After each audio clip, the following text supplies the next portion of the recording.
From The Denial of Death by Ernest Becker. Chapter 11. Psychology and Religion.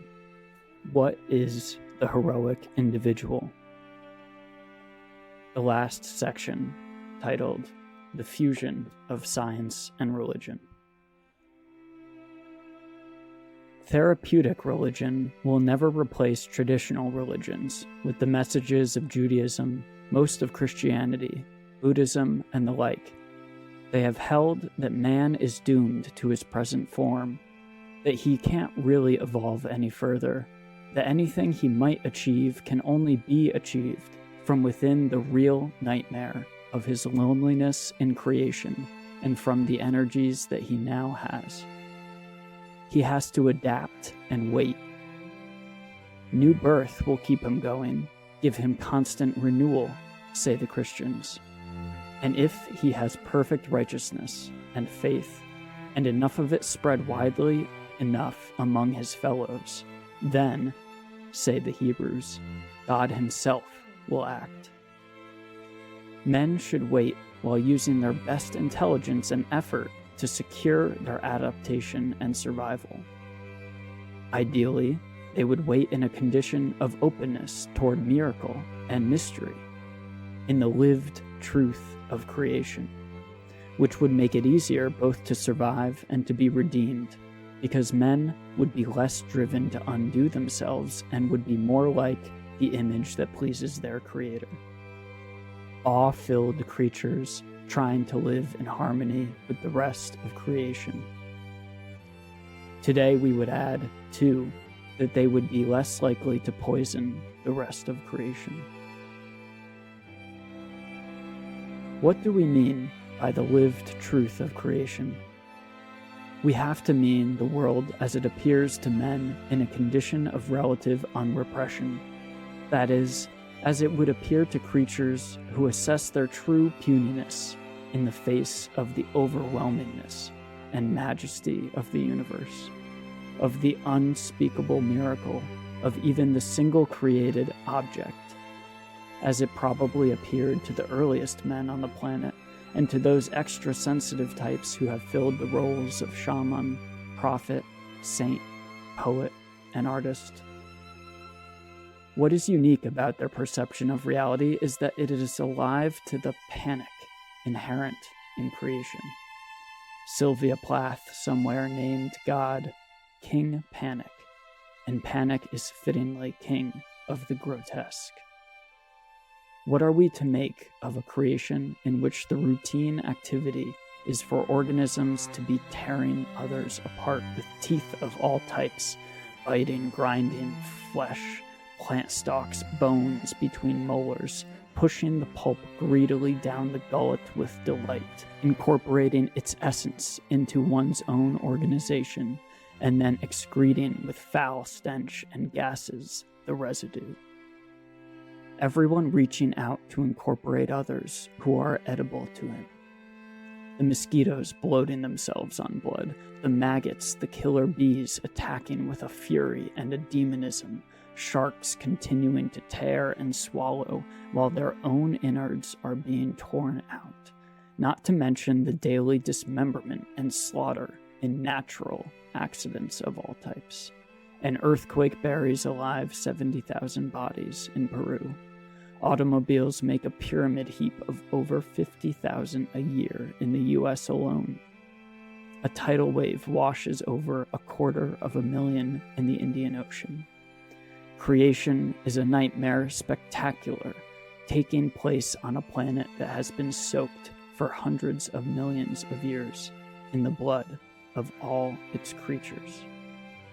The soberest conclusion that we could make about what has actually been taking place on the planet for about 3 billion years is that it is being turned into a vast pit of fertilizer. But the sun distracts our attention, always baking the blood dry, making things grow over it, and with its warmth giving the hope that comes with the organism's comfort and expansiveness. Questo sol marde, e questo mi non more, as Michelangelo put it. Science and religion merge in a critique of the deadening of perception of this kind of truth, and science betrays us when it is willing to absorb lived truth all into itself. Here the criticism of the behaviorist psychology, all manipulations of men, and all coercive utopianism comes to rest. These techniques try to make the world other than it is, legislate the grotesque out of it, inaugurate a proper human condition. The psychologist Kenneth Clark, in his recent presidential address to the American Psychological Association, called for a new kind of chemical to deaden man's aggressiveness, and so make the world a less dangerous place. The Watsons, the Skinners, the Pavlovians all have their formulas for smoothing things out. Even Freud, Enlightenment man that he was, after all, wanted to see a saner world and seemed willing to absorb lived truth into science if only it were possible. He once mused that in order to really change things by therapy, one would have to get at the masses of men, and that the only way to do this would be to mix the copper of suggestion into the pure gold of psychoanalysis. In other words, to coerce, by transference, a less evil world. But Freud knew better, as he gradually came to see that the evil in the world is not only in the insides of people, but on the outside, in nature, which is why he became more realistic and pessimistic in his later work. The problem with all the scientific manipulators is that somehow they don't take life seriously enough. In this sense, all science is bourgeois, an affair of bureaucrats. I think that taking life seriously means something such as this: that whatever man does on this planet has to be done in the lived truth of the terror of creation, of the grotesque, of the rumble of panic underneath everything. Otherwise, it is false. Whatever is achieved must be achieved from within the subjective energies of creatures, without deadening, with the full exercise of passion, of vision, of pain, of fear, and of sorrow. How do we know, with Rilke, that our part of the meaning of the universe might not be a rhythm in sorrow? Manipulative, utopian science, by deadening human sensitivity, would also deprive men of the heroic in their urge to victory. And we know that in some very important way, this falsifies our struggle by emptying us, by preventing us from incorporating the maximum of experience. It means the end of the distinctively human, or even, we must say, the distinctively organismic. In the mysterious way in which life is given to us in evolution on this planet, it pushes in the direction of its own expansion. We don't understand it simply because we don't know the purpose of creation.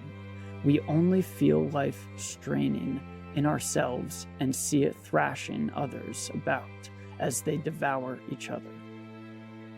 Life seeks to expand in an unknown direction for unknown reasons. Not even psychology should meddle with this sacrosanct vitality, concluded Rank. This is the meaning of his option for the irrational as the basis for life. It is an option based on empirical experience.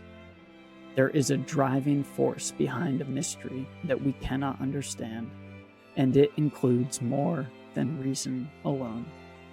The urge to cosmic heroism, then, is sacred and mysterious, and not to be neatly ordered and rationalized by science and secularism. Science, after all, is a credo that has attempted to absorb into itself and to deny the fear of life and death. And it is only one more competitor in the spectrum of roles for cosmic heroics.